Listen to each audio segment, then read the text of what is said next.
ألف لام را تلك آيات الكتاب وقرآن مبين ربما يود الذين كفروا لو كانوا مسلمين ذرهم يأكلوا ويتمتعوا ويلههم الأمل فسوف يعلمون وما أهلكنا من قرية إلا ولها كتاب معلوم ما تسبق من أمة أجلها وما يستأخرون وقالوا يا أيها الذي نزل عليه الذكر إنك لمجنون لو ما تأتينا بالملائكة إن كنت من الصادقين ما ننزل الملائكة إلا بالحق وما كانوا إذا منظرين إنا نحن نزلنا الذكر وإنا له لحافظون ولقد أرسلنا من قبلك في شيع الأولين وما يأتيهم من رسول إلا كانوا به يستهزئون كذلك نسلكه في قلوب المجرمين لا يؤمنون به وقد خلت سنة الأولين ولو فتحنا عليهم بابا من السماء فظلوا فيه يعرجون لقالوا إنما سكرت أبصارنا بل نحن قوم مسحورون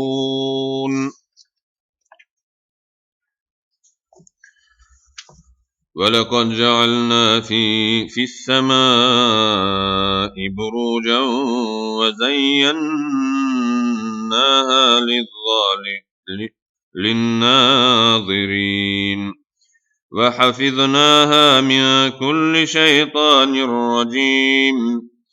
إلا من استرق السمع فأتبعه شهاب مبين والأرض مددناها وألقينا فيها رواسي وأنبتنا فيها من كل شيء موزون وجعلنا لكم فيها معاشي ومن لستم له برازقين وإن من شيء إلا عندنا خزائنه وما ننزله إلا بقدر معلوم وأرسلنا الرياح لواقح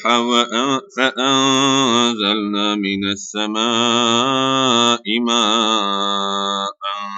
فأسقيناكموه وما أنتم له بخازنين وإنا لنحن نحيي ونميت ونحن الوارثون ولقد علمنا المستقدمين منكم ولقد علمنا المستأخرين إن ربك هو يحشرهم إنه حكيم عليم ولقد خلقنا الإنسان من صلصال من حمأ مسنون والجان خلقناه من قبل من نار السموم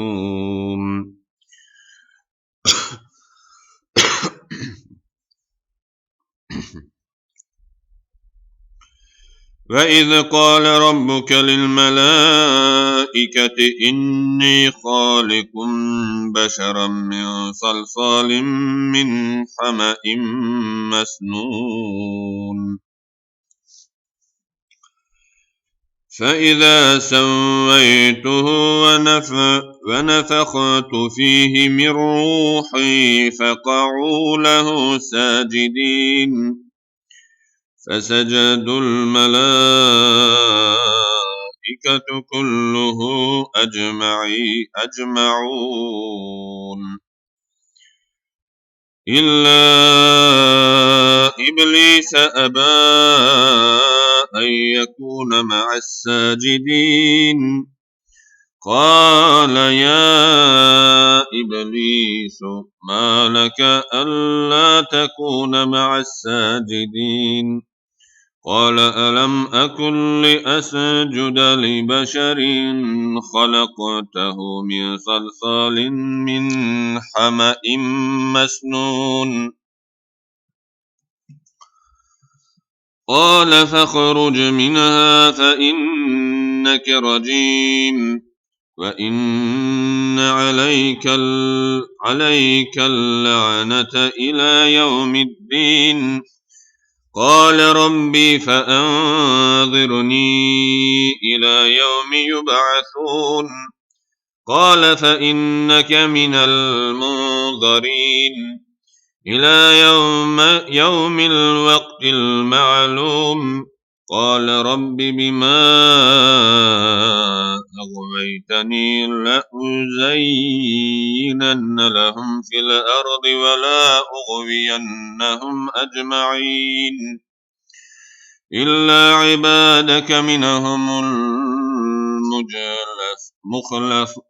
المخلصين قال هذا صراط علي مستقيم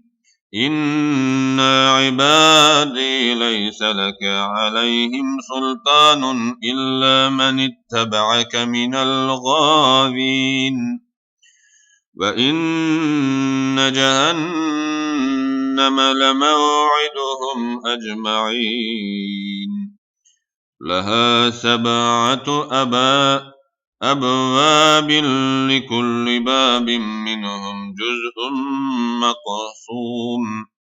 إن المتقين في جنات وعيون ادخلوها بسلام آمنين ونزعنا ما في صدورهم من غل إخوانا على سرر متقابلين لا يمسهم فيها نصب وما هم منها بمخرجين نبئ عبادي أني أنا الغفور الرحيم وأن عذابي هو العذاب الأليم ونبئهم عن ضيف إبراهيم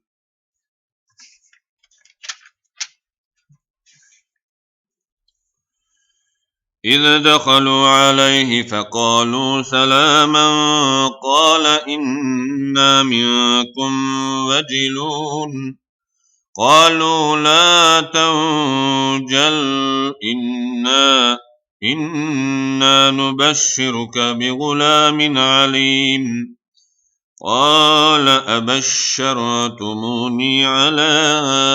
أن مسني الكبر فبما تبشرون قالوا بشرناك بالحق فلا تكن من القانطين قال من يقنط من رحمة ربه إلا الضالون قال فما خطبكم أيها المرسلون قالوا إنا أرسلنا إلى قوم مجرمين إلا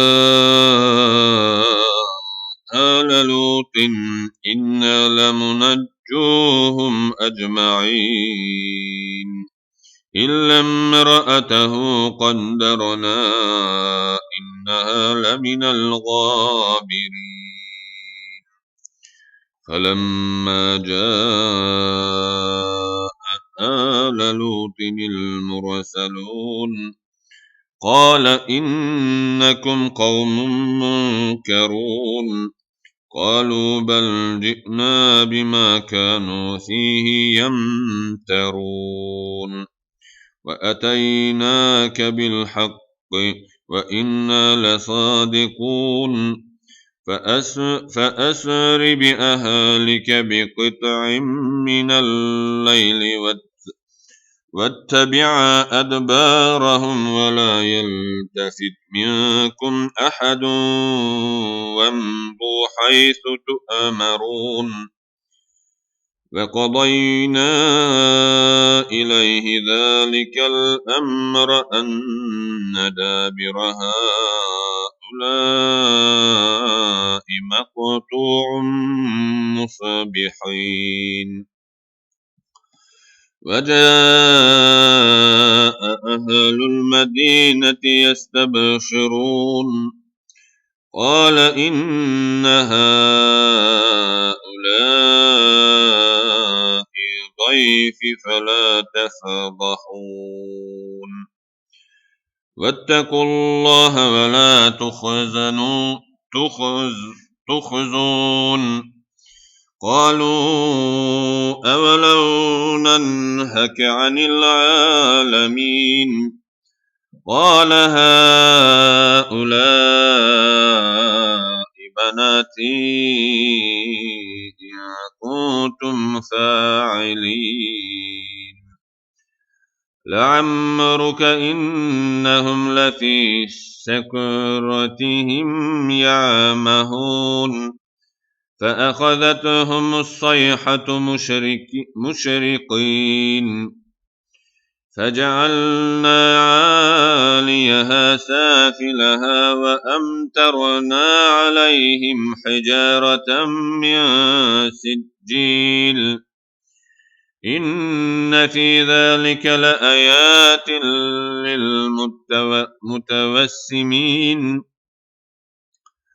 وإنها لبسبيل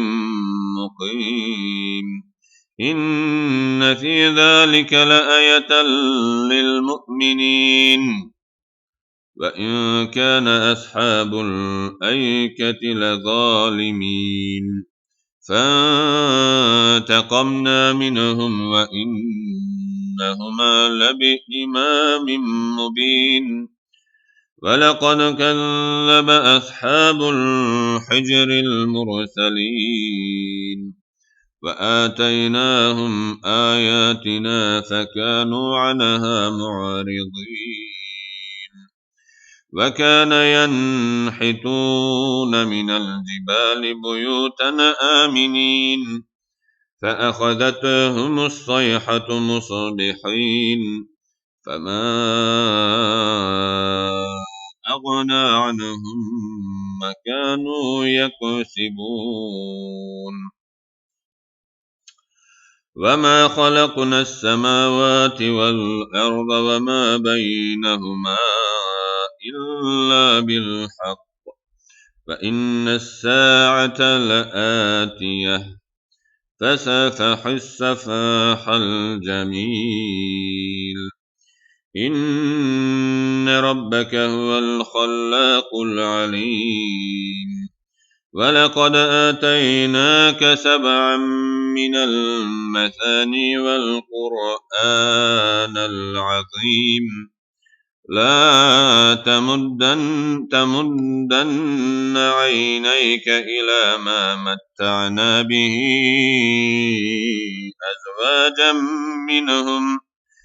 أزواجا منهم ولا تحزن عليهم واخفض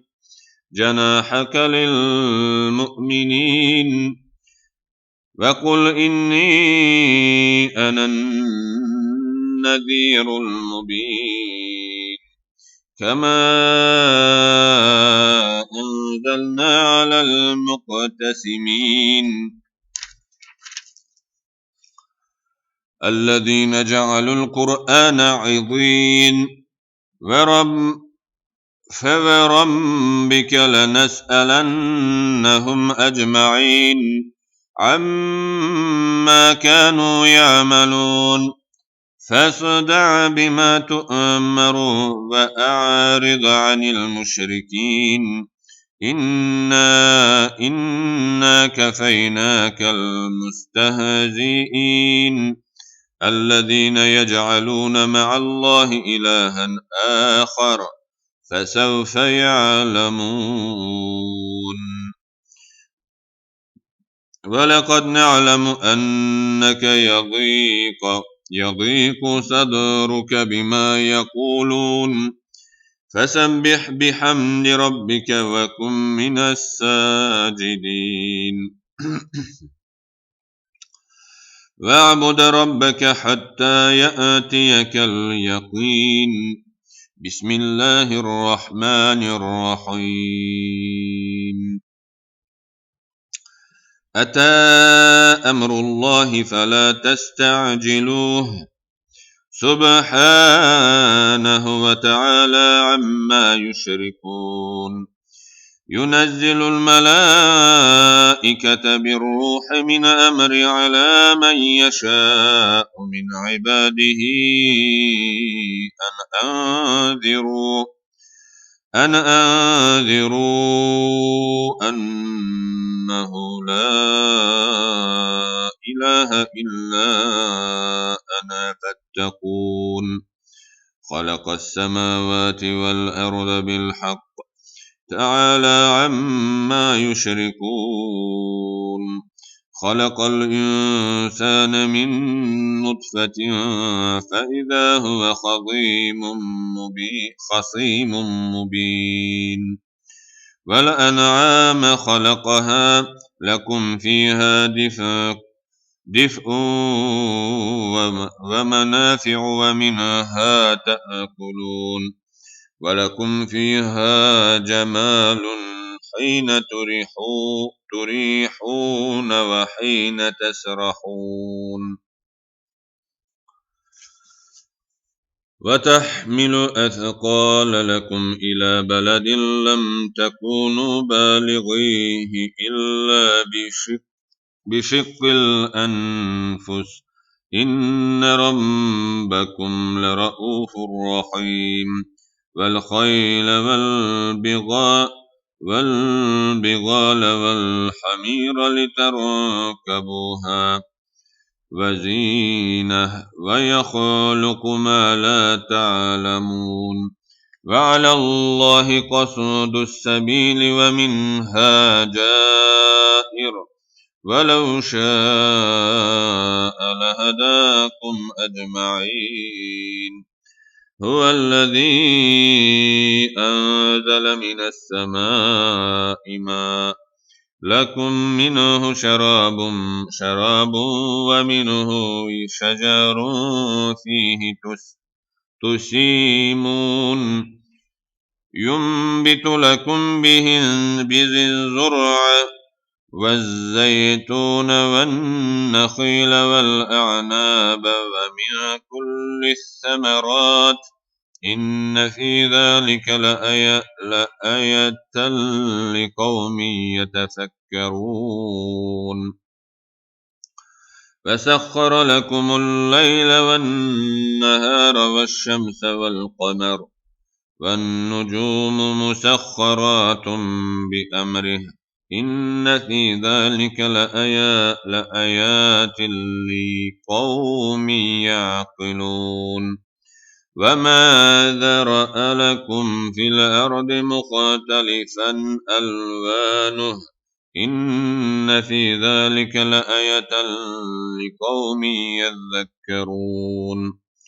وهو الذي سخر البحر لتأكلوا منه لحما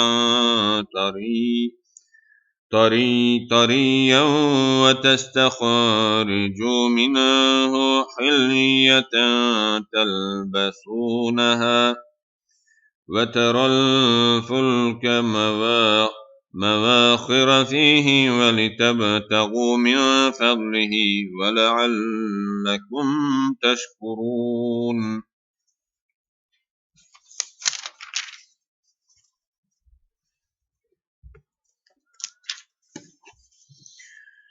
وألقى في الأرض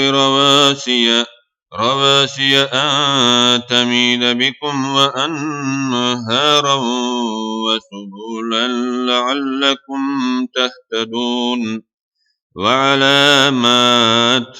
وبالنجم هم يهتدون أفمن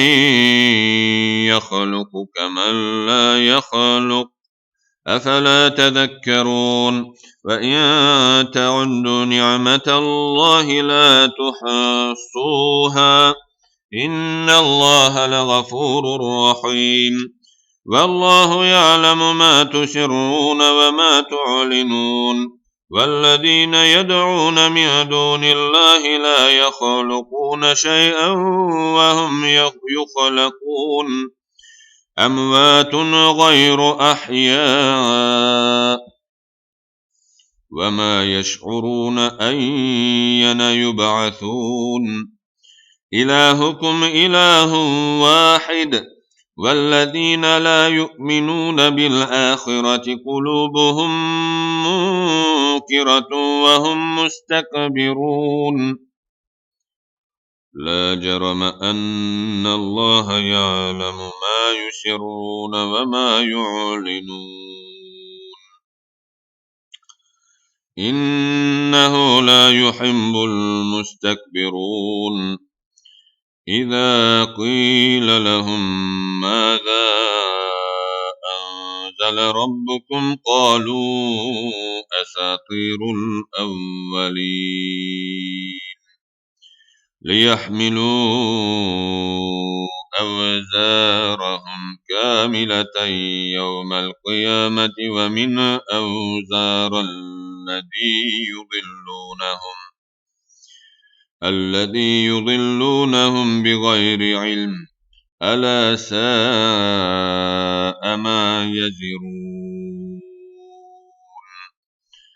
قد مكر الذين من قبلهم فأتى الله بنيانهم من القواعد فخر عليهم السقف من فوقهم وأتاهم العذاب من حيث لا يشعرون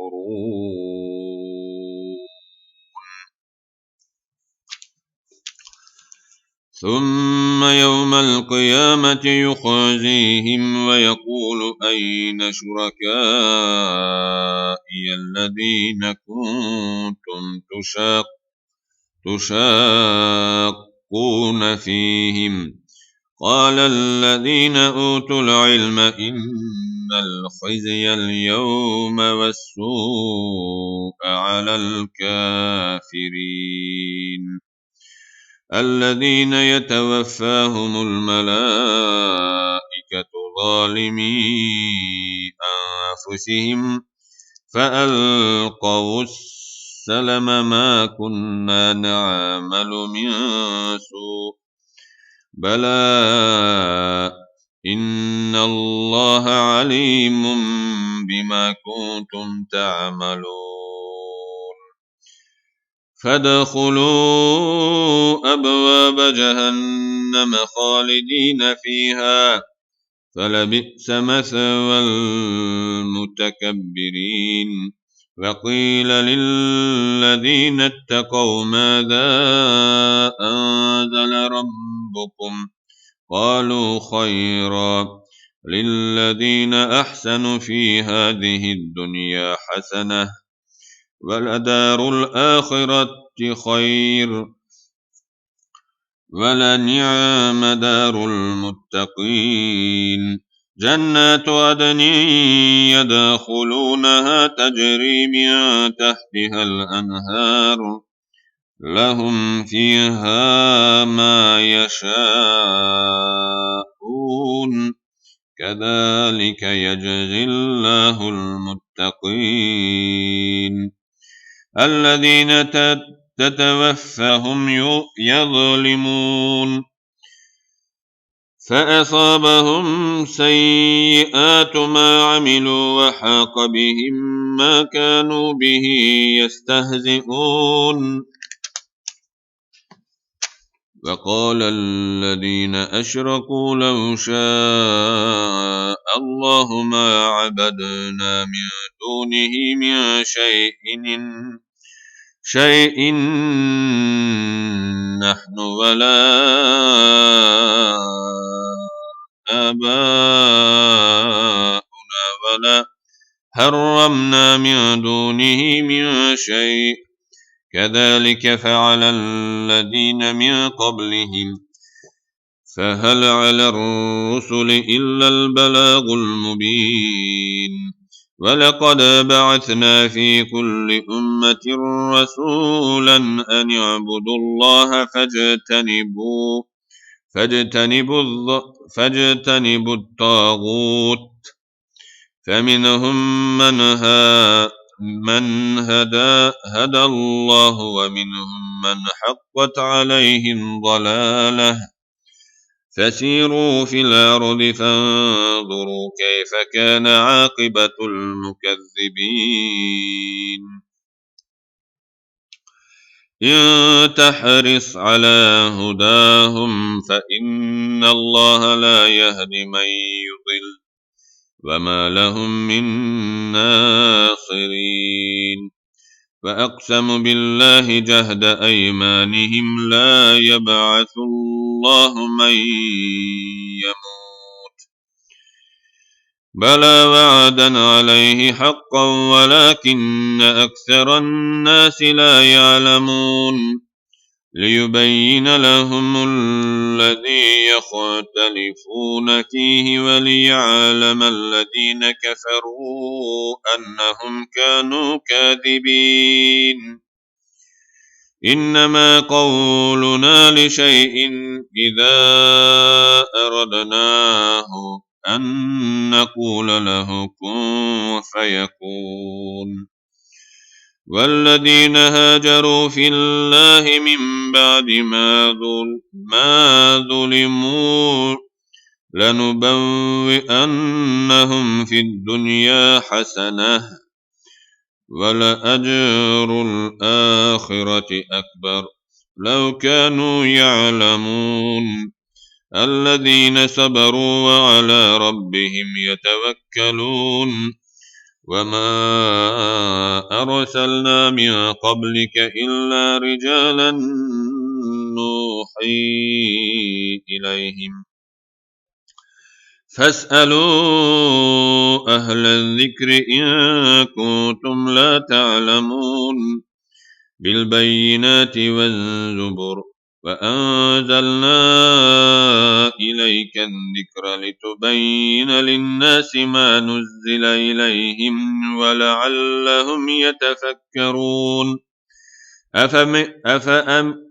أفأمن الذين مكروا السيئات أن يخسف الله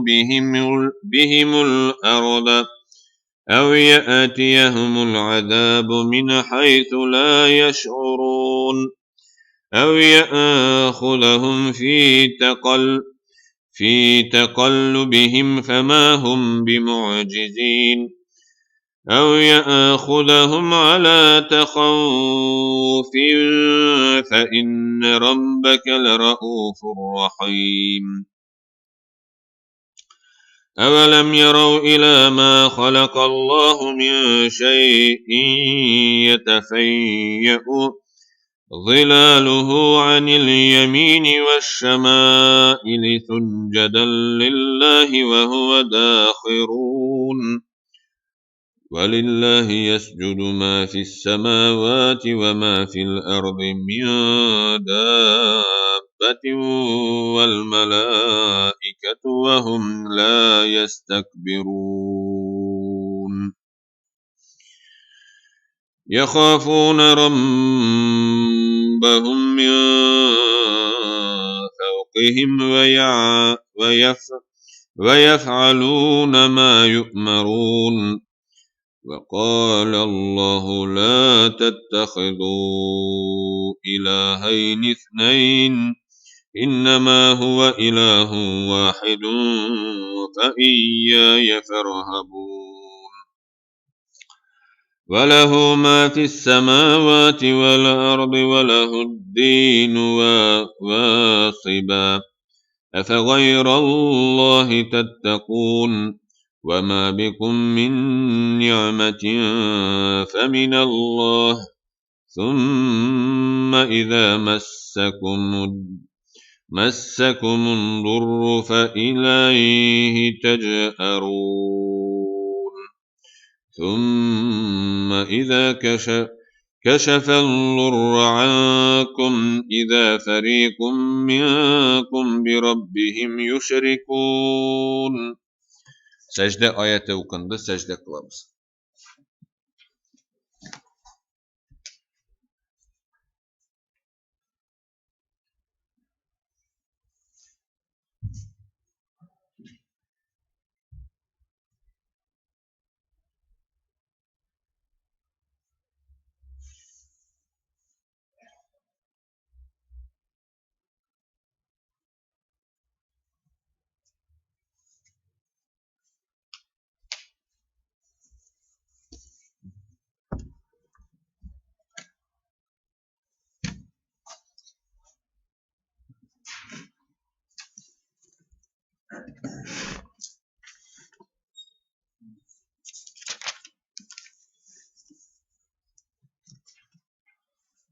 بسم الله الرحمن الرحيم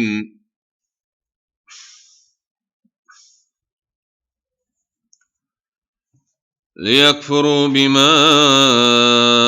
آتيناهم فتمتعوا فسوف تعلمون ويجعلون لما لا يعلمون نصيبا مما رزقناهم تالله لتسألن عما كنتم تفترون ويجعلون لله البنات سبحانه ولهم ما يشتهون وإذا بشر أحدهم بالأنثى ظل وجهه مسودا وهو كظيم يتوارى من القوم من سوء ما بشر به أيمسكه على هون أم يدسه في التراب ألا ساء ما يحكمون للذين لا يؤمنون بالآخرة مثل السوء ولله المثل الأعلى وهو العزيز الحكيم ولو يؤاخذ الله الناس بظلمهم ما ترك عليها من دابة ولكن يؤخرهم إلى أجل مسمى فإذا جاء أجله لا يستأخرون ساعة ولا يستقدمون ويجعلون لله ما يكرهون وتصف ألسنتهم الكذب أن لهم الحسنى لا جرم أن لهم النار وأنهم مفرطون تالله لقد أرسلنا إلى من قبلك فزين لهم الشيطان أعمالهم فهو وليهم اليوم ولهم عذاب أليم وما أنزلنا عليك الكتاب إلا لتبين لهم الذي اختلفوا فيه وهدى ورحمة وهدى ورحمة لقوم يؤمنون. والله أنزل من السماء ماء فأحيا به الأرض بعد موتها إن في ذلك لآيات لقوم يسمعون.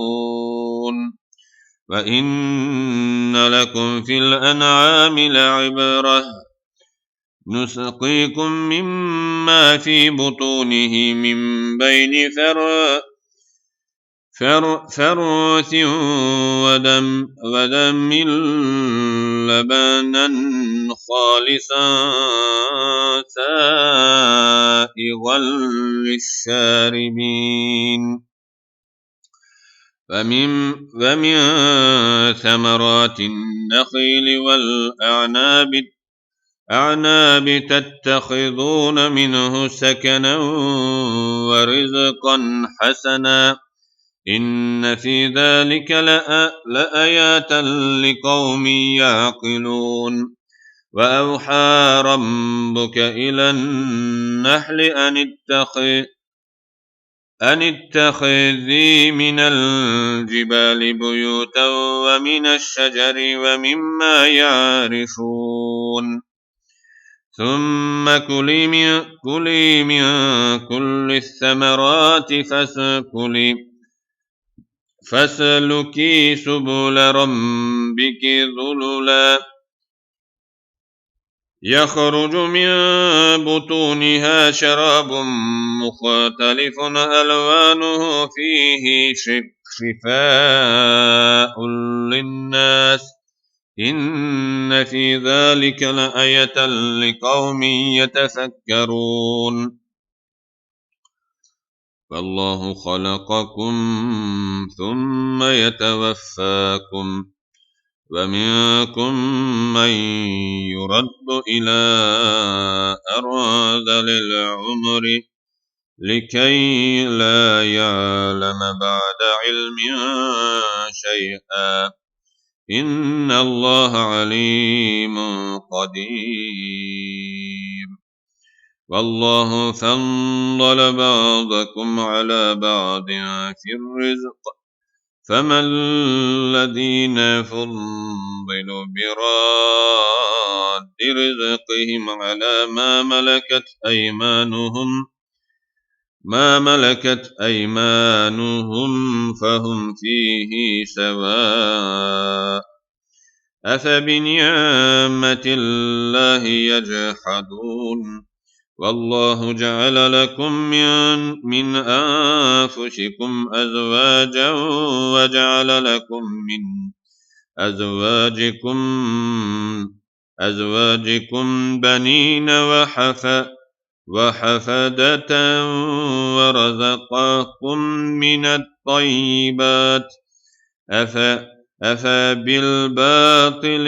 يؤمنون وبنعمة الله هم يكفرون.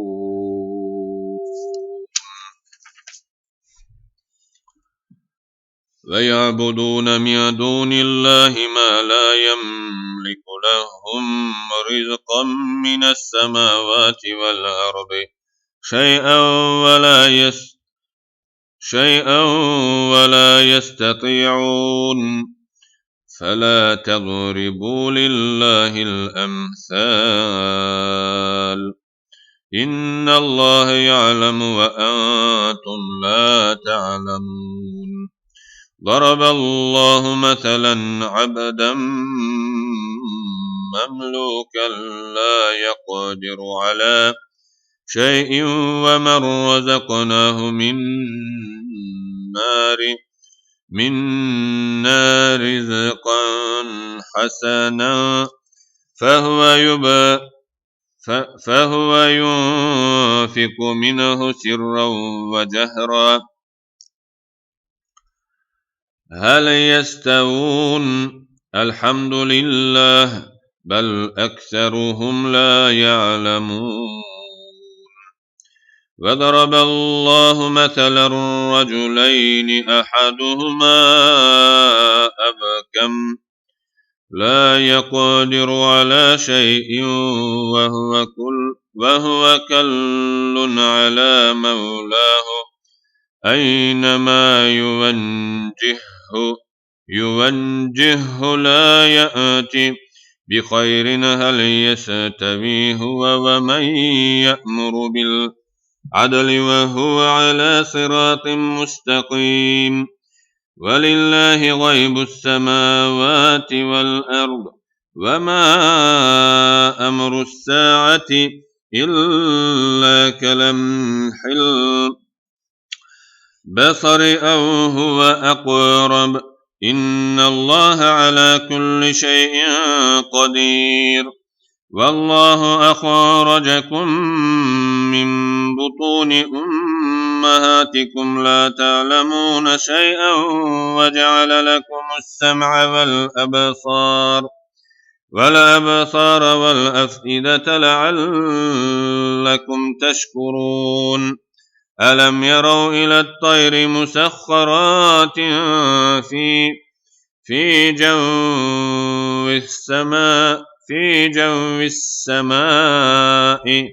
ما يمسكهن إلا الله إن في ذلك لآيات لقوم يؤمنون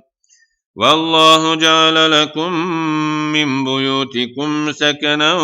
وجعل لكم من جلود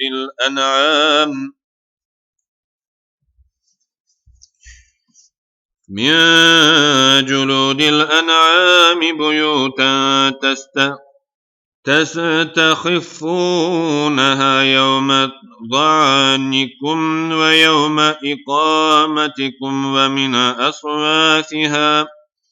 ومن أصوافها وأوبارها وأشعارها أثاثا ومتاعا إلى حين والله جعل لكم مما خلق ظلالا وجعل لكم من الجبال أكنانا وجعل لكم سرابيل تقيكم الحر وسرابيل تقيكم بأسكم كذلك يتم نعمته عليكم لعلكم تسلمون فإن تولوا فإنما عليك البلاغ المبين يعرفون نعمة الله ثم ينكرونها وأكثرهم الكافرون ويوم نبعث من كل أمة شهيدا ثم لا يؤذن للذين كفروا ولا هم يستعتبون وإذا رأى الذين ظلموا العذاب فلا يخفف عنهم ولا هم ينظرون وإذا رأى الذين أشركوا شركاءهم قالوا ربنا هؤلاء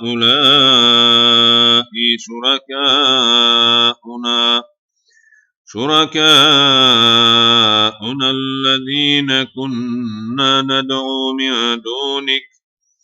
فألقوا إليهم القول إنكم لكاذبون وألقوا إلى الله يومئذ السلم وضل عنهم ما كانوا يفترون الذين كفروا وصدوا عن سبيل الله زدناهم عذابا فوق العذاب بما كانوا يفسدون ويوم نبعث في كل أمة شهيدا عليهم من أنفسهم وجئنا بك شهيدا على هؤلاء ونزلنا عليك الكتاب تبيانا لكل شيء وهدى ورحمة وبشرى للمسلمين. إن الله يأمر بالعدل والإحسان وإيتاء ذي القربى وينهى عن الفحشاء والمنكر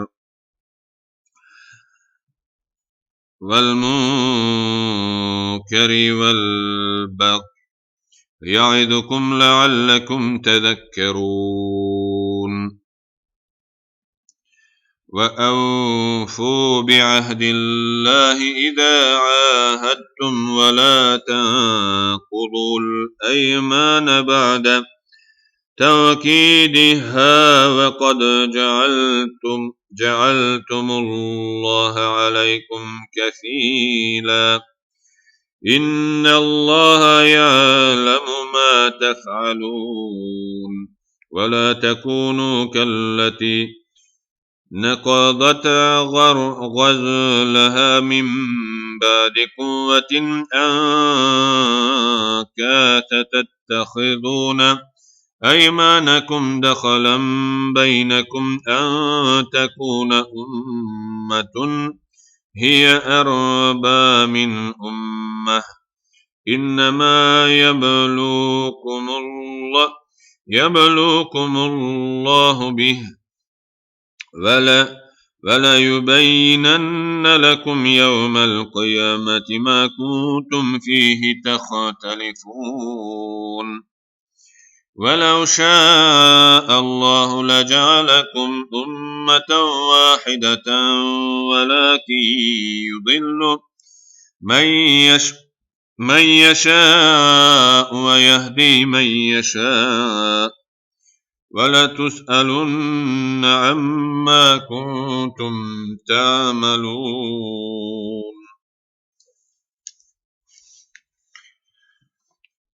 ولا تتخذوا أيمانكم دخلا بينكم فتزل قدم بعد ثبوتها وتذوقوا السوء بما صددتم عن سبيل الله ولكم عذاب عظيم. ولا تشتروا بعهد الله ثمنا قليلا إنما عند الله هو خير لكم إن كنتم تعلمون. ما عندكم ينفد وما عند الله باق ولنجزين الذين صبروا أجرهم بأحسن ما كانوا يعملون.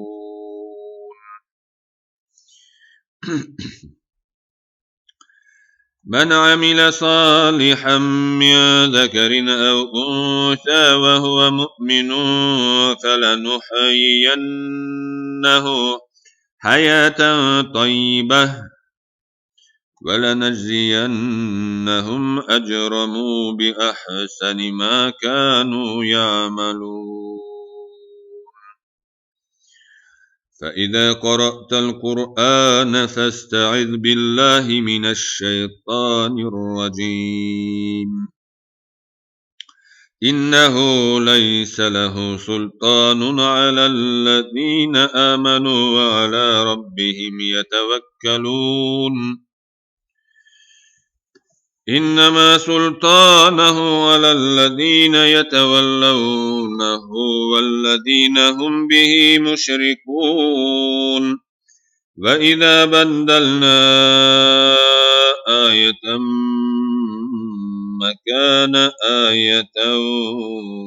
آية والله أعلم بما ينزل قالوا إنما أنت مفتر بل أكثرهم لا يعلمون. قل نزله روح القدس من ربك بالحق ليثبت الذين آمنوا وهدى وبشرى للمسلمين.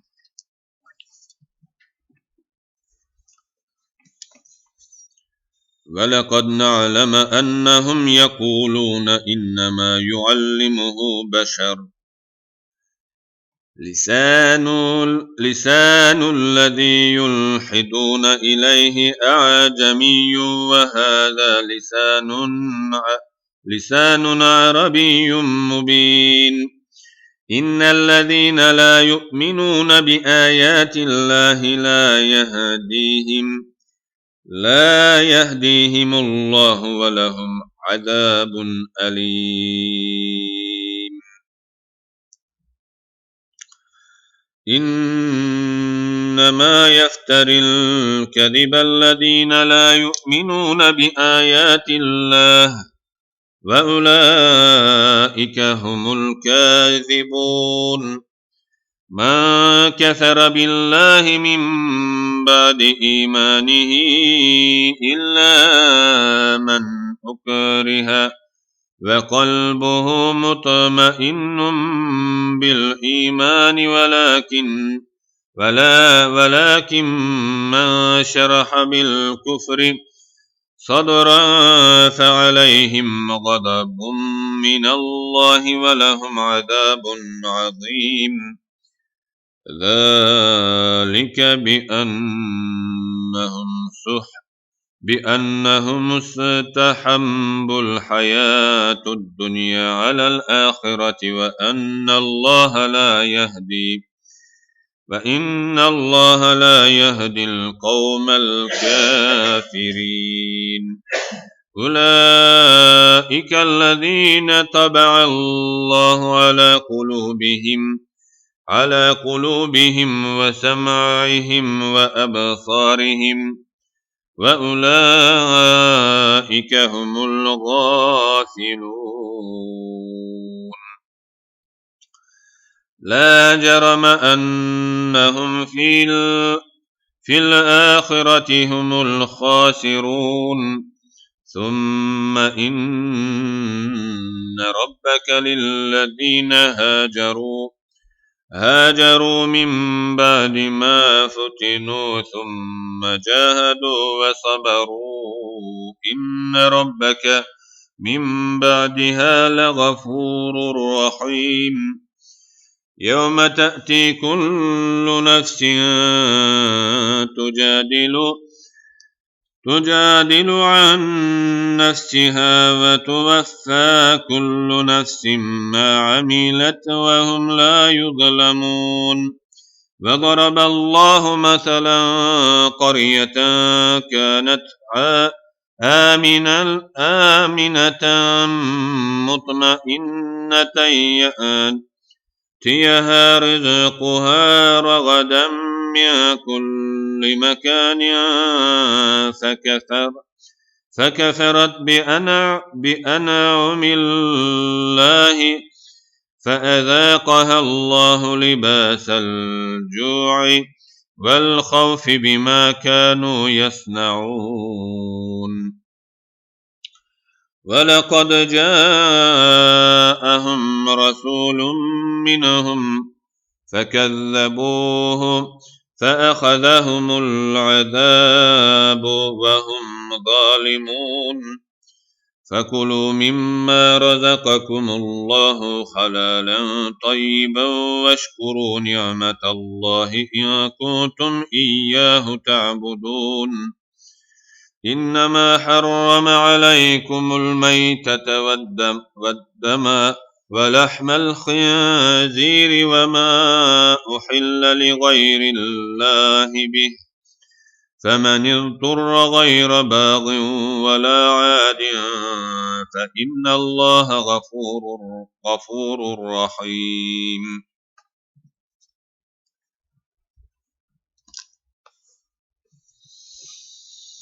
ولا تقولوا لما تصف ألسنتكم الكذب هذا حلال وهذا حرام لتفتروا على الله الكذب إن الذين يفترون على الله الكذب لا يفلحون متاع قليل ولهم عذاب أليم وعلى الذين هادوا حرمنا ما قصصنا عليك من قبل وما ظلمناهم ولكن كانوا أنفسهم يظلمون